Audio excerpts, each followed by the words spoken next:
Good morning, friends. Welcome to the lecture number 3, Introduction to Euclid's Geometry.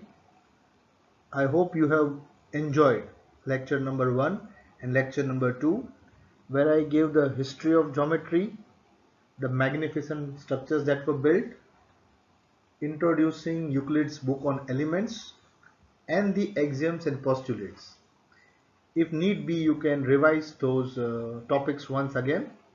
And now we will go to Euclid's postulates one by one. There are only five we are going to do today, and a few examples to see Euclid's postulates. So this was there in the last chapter that we did. The notions of point, line, plane. Yes. So an abstract notion of geometry is developed. Now we'll move to Euclid's postulates. So postulate 1 states a straight line may be drawn from any one point to any other point. On the screen you can see 2 points I have drawn with 2 black dots. Okay, and this postulate says a straight line may be drawn from any one point to any other point. So if you are provided with 2 points, can you draw a line passing through both of these points? Yes, you can very easily do it. Now note that this postulate tells us at least one straight line passes through 2 distinct points. So this postulate tells us that through 2 points there is one line passing. But it does not say that there cannot be more than one such line. Okay, so now we are diverting. If you want to try it out, you can draw 2 points on the piece of paper and try to draw more than one line passing through both these points, and you will see it is impossible. So, but look at this. However, in his work, Euclid has frequently assumed without mentioning that there is a unique line joining 2 distinct points. We state this result in the form of axiom as follows. So you see what is said here. A straight line may be drawn from any one point to any other point, and also remember it is a unique line, means there is one and only one line passing through 2 given points. Okay. Now first recall how many lines can pass through one point. Suppose I talk about the first point, this point. Imagine how many lines can pass through this point. Okay, let us see. Okay, now I have got this line passing through both the points. Now see here, I have drawn one line passing through this point, one more line, one more.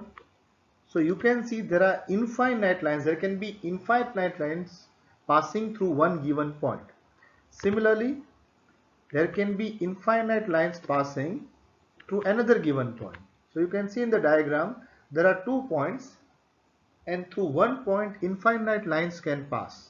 But when I want to consider one line passing through both the points, there is only one and one unique line which is passing through both the points.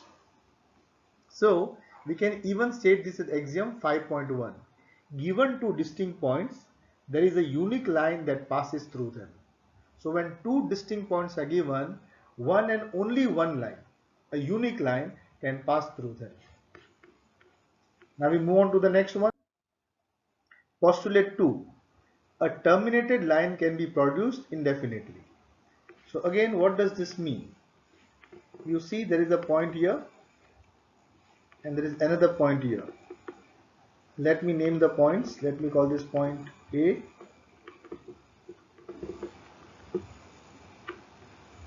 and let me call the other point B. Now what do you notice? AB are 2 points and there is a line segment from point A to point B. But if I want, I can extend them. It doesn't have to end here. This can go on extending till infinity. So if I continue this line, it can go on till infinity. on both sides. Now remember, when you think of a line, suppose you have got a straight road and you draw a line on the straight road. You can keep on drawing the line, but you have to realize that the earth is curved. The earth is not flat, the earth is curved. So a very long line will become a curved line. When we talk in geometry, it has to be a straight line. So it will have to leave the earth. For example, I tried to portray it here. Suppose this is the curve of the earth. And when I draw a very straight line, then the line will have to, on a straight road, yes, this is a straight line. So in geometry, for practical purposes, a small piece of land can be considered a straight line, but for the earth on longer terms, there is a curve. But anyway, what does it say, this theorem? A terminated line can be produced indefinitely. So this was terminated. You can see this line was terminated at point A and at point B. But now it can be produced indefinitely in both the directions. So in a piece of paper, whenever you're drawing a line, and you will see just now in the next few slides why this extension is very, very important. Okay, now postulate 3, a circle can be drawn with any center and any radius. Yes, that depends upon your drawing tools. If you have got a compass, yes, and a pencil, you can draw any circle. Depends, you need one point called the center and a distance called the radius. So we have a circle. You can see the circle. So this circle, I have drawn another circle, the radius of the first circle, the radius of the second circle. Now do you remember the definition of a circle? The definition of a circle is a set of points equidistant from a given point. A circle is a set of points equidistant from a given point. So that given point is called the center. So if you look at this point, circle, this is the center. Now all the points on this circle are at the same distance from the given point. If you notice, all these points are at the same distance. If you measure the distance from the center to any point on the line, the distance will remain the same. This is a circle with a bigger radius, but still, if you measure the radius from the center to any point on the circle, the distance remains the same. So what is the definition of a circle? The definition of a circle is a set of points equidistant from a given point. The given point is called the center and the distance is called the radius, denoted by the letter R. So the postulate, a circle can be drawn with any center and any radius. So you need two things to draw a circle. You need a fixed point called the center and you need a distance called the radius R, and you have done the geometry so far. You can draw the circle according to your needs. So circle is also a set of points. All the points on the circle, there are infinite points on a circle, but all these points are at a fixed distance from a given point. Okay, the next postulate is all right angles are equal to one another. So when you draw right angles, no matter how many right angles you draw, all these right angles will always remain equal to one another. Equal, yes. Means when you coincide, you remember Euclid's axiom where it says where two things coincide on one and the other, then the two have to be equal. So here we have all right angles are equal to one another. If you take one book with the four angles 90 degree, take any other book, same in size or different in size, but when you place one book over the other, corner to corner, then they will be equally at right angles. Now let us see how we show it. I have done a circle here, but I have cut a right angle from the circle. If you can see, the white part is 90 degree. And I have taken a triangle here whose angle is 90 degree. When I coincide one on the other, they both should equally match. They both equally match would mean that the angles are equal to one another.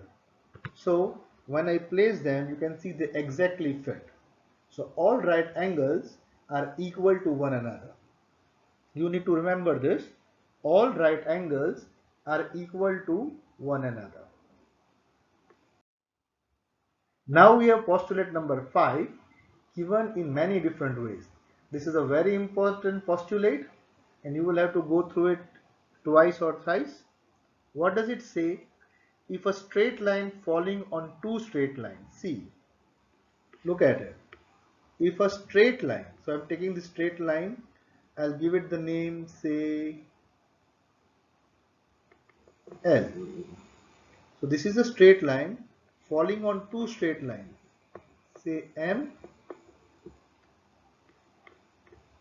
and N. So my straight line L is falling on two straight lines M and N, and it makes interior angles on the same side. So what are interior angles? You will see this is angle 1, angle 2, sorry, angle 1, angle 3, angle 2 and angle 4. So all these four angles are interior angles. This angle 5, 6, 7 and 8 are exterior angles. So 1, 2, 3 and 4 are interior angles, 5, 6, 7, 8 are exterior angles. Now what does it say? The interior angles, so again angle 1, 2, 3 and 4 are interior angles on the inside and 5, 6, 7, 8 are exterior angles. Now our postulate is related to the interior angles. The interior angles on the same side of the line. It says interior angles on the same side. On the same side of the line we taken, our line L. So which is the interior angles on the same side of L? We can say 1 and 2 or we can say 3 and 4. You can take either one. Interior angles, so 1, 2, 3, 4 are interior angles, but 1 and 2 are on the same side, 3 and 4 are on the same side. Now if the sum of 1 and 2, that is angle 1 plus angle 2,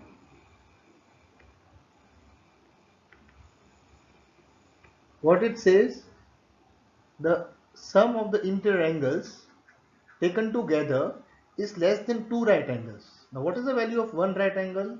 90 degree. So 2 right angles will make how many degree? Yes, 180 degree. 180 degree. So now you can measure it out. You'll have to measure it with the help of a set square or a protractor. So this is not equal to 180. This is not equal to 180. You can see it is either more or either less. So you can, if you measure, you will see angle 1 plus angle 2, angle 1 plus angle 2 is more than 180 and angle 3 plus angle 4 is less than 180. So when you produce these lines indefinitely, this word has come again from postulate number 2, indefinitely. So if I produce this indefinitely further, then they will meet. Sorry, the lines are not straight, but you can imagine. So what does it say? If a straight line falling on two straight lines, my line L is falling straight on two straight lines M and N, and I say the interior angles, if they are less than two angles, if you see angle 3 plus angle 4 are less than 180 degree, so when I take the lines further indefinitely, they will meet on the same side on which the sum of the angles is less. It will meet on which side? That the sum of the angles is less than two right angles. So it will meet on the side of 3 and 4. That also takes us to one more thing. Now, if you see here, this angle is 90 and this angle is 90. The sum of both is 180. Even this angle is 90 and this angle is 90. The sum of this is 180. So it is not less than 180, not more than 180, exactly 180. So these two lines, if you can see, this lines P and the line Q will never meet at all. So these lines are parallel lines. Even if you see, this angle is acute and this angle is obtuse, but the sum of two angles is 180. So this two lines will never meet. Such lines are called parallel lines. So the concept of parallel lines comes from postulate 5. Okay, now there is an alternate form for postulate 5. For every line L and for every point P not lying on L, there exists a unit line M passing through P and parallel to L. So what are we given? We are given a line L and a point P not on line L. So this is a line M, another line. This is our line L. So you see there is a line L and a point P is not on line L. Now like we said before, how many lines can pass through point P? Yes, infinite lines can pass through point P. But how many lines can pass through point P which is parallel to L? Then there is one and only one line which can pass through P and be parallel to L, that is the line N. If you see, line M is parallel to line L. So point P does not lie on line L, it lies on line M. But what are we given? We are given a line L and a point P not on L. So point P is external to L. Now through the point P, infinite lines can pass, but one and only one line passing through P can be parallel to L. Here it is shown by the line N. So another way to show the postulate is two distinct intersecting lines cannot be parallel to the same line. Okay. So now if you see, we have got a point, say a line N. We have got a line N and we have got a line S. Okay. Now this line N, M and S are intersecting lines. They all intersect at point P. Intersect means meet at point P. So N, M and S intersect at point P. Now we have M is parallel to L. So because M is parallel to L, N or S cannot be parallel to L. So two distinct intersecting lines cannot be parallel to the same line. So and M and S, all three lines are intersecting. Only one line can be parallel to L. Two intersecting lines cannot be parallel to one given line. So in our condition again, because M is parallel to L, means and S cannot be parallel to L. Okay. Now we go to an example. So I have tried to draw a figure. We have got 3 points A, C and B. If A, B, C are 3 points on a line and B lies between A and C. Okay, I have done a mistake here. We'll have to correct this mistake. Yes? We'll have to correct this mistake. What is the mistake? I think you observed the mistake. This point is actually B because it is given point B lies in between. So this is the point B and this is the point C. Sorry for my mistake, but this is the point B and this is the point C. Okay.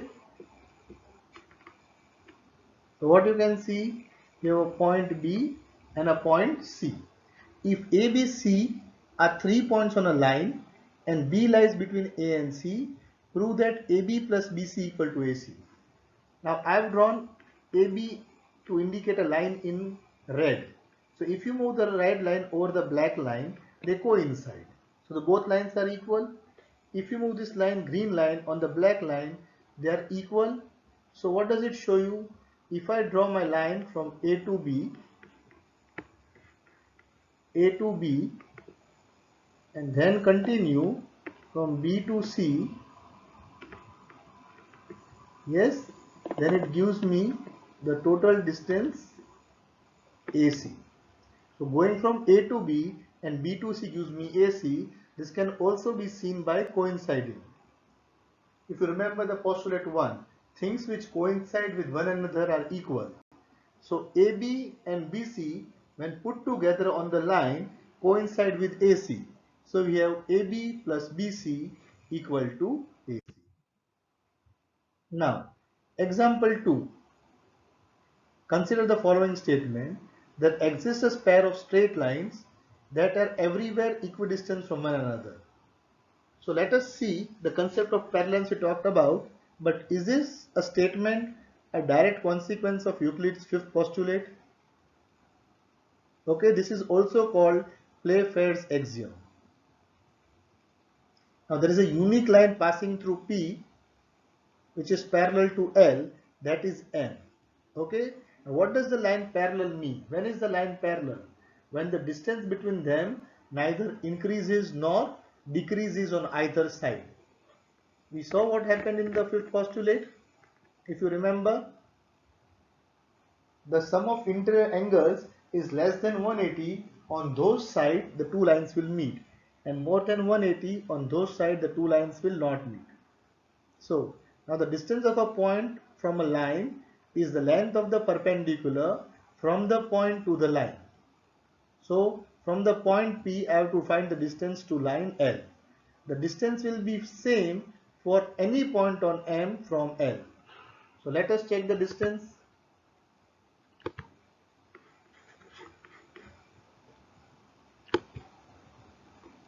So if I take this distance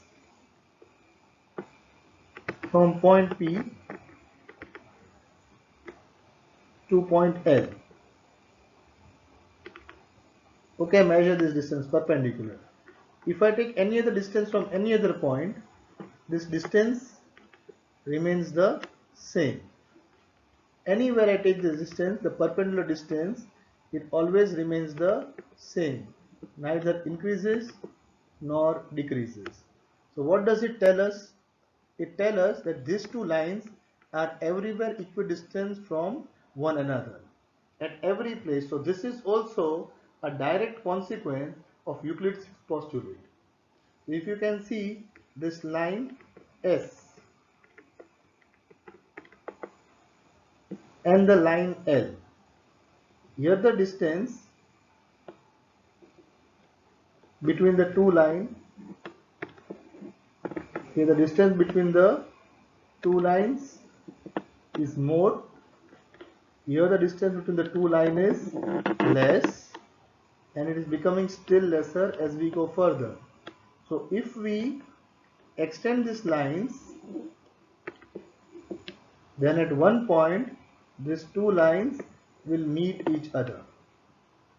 In the same way, the line T and the line L, you can see here the distance between the 2 points is more here, is more, then the distance is becoming less, it is still becoming lesser. So if I extend the lines, then the two lines will meet, but the lines M and L will never meet because the distance between them always remains the same. So these are some of the postulates of Euclid, and then from this postulates now we will introduce concept of angles, rays, line segments, lines, the different angles, the nomenclature of the mathematical geometry. So we'll end here today, and you will do what? Now we have got 3 days left, so you can again revise these videos, go back, and if you have got any doubts, then be sure to message us so we can cover your doubts in the next lecture. Okay, thank you.